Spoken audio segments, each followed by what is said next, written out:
As I paddle out, the sky is cornflower blue. The deepest hue spills right out above me and fades to near white on the horizon. Ice-cold water seeps in the slightly parting seams of my wetsuit, causing my skin to prickle. I pump my arms, rocking right to left, over and over, gliding through the water. Picking up speed, I ramp over their smaller waves, spit and foam, then slide off, duck under, arching my back to escaping hurled towards shore by the powerful swell. Gradually, I make small increments of progress away from land. Once the set's last wave rushes towards the beach, the quietness descends across the tide. Only the sound of my heart thumping fills my ears.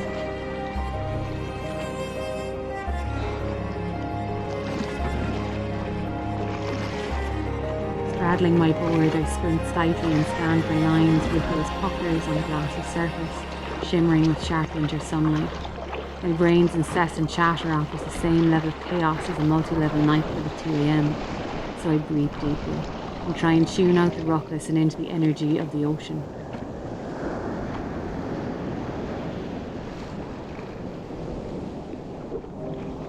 My surfboard feels like an exclusive island where I am queen.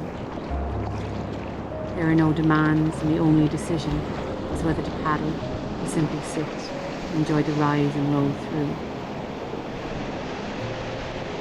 I crave the ocean, lasting no more than a few days before she lures me back to be plugged in, charged up and reset.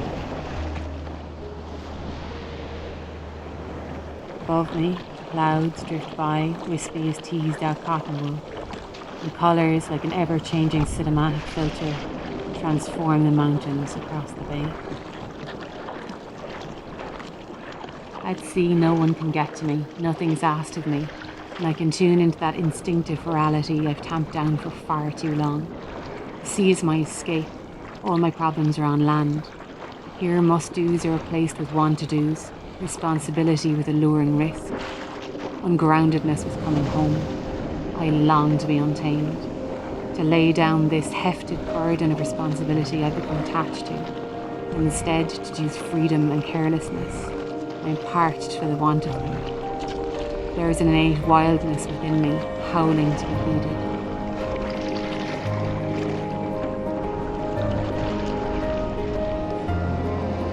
So I come here to surf my home beach of Bannon.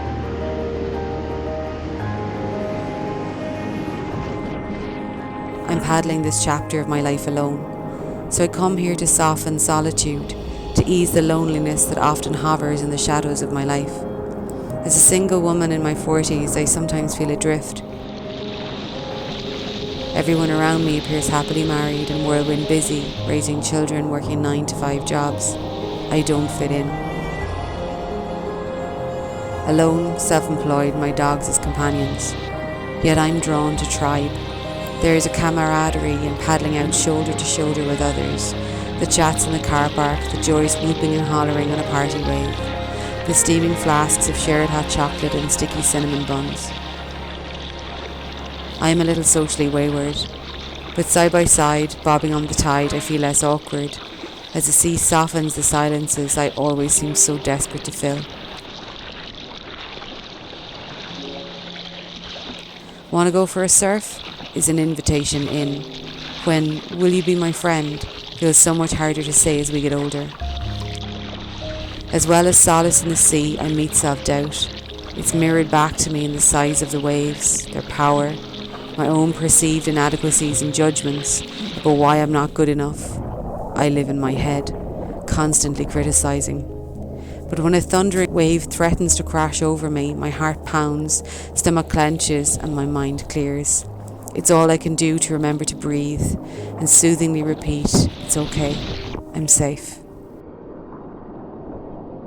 And those same size waves don't feel quite as terrifying the next time round. Nothing else I encounter that day will be as unnerving. Getting thrashed about by the sea washes my brain clean. My eyes sparkle after being immersed. Time in the water has taught me to choose more carefully, because some have bruised and winded me, more I've lost, others broke my heart. But there's always that chance, the possibility that it just might be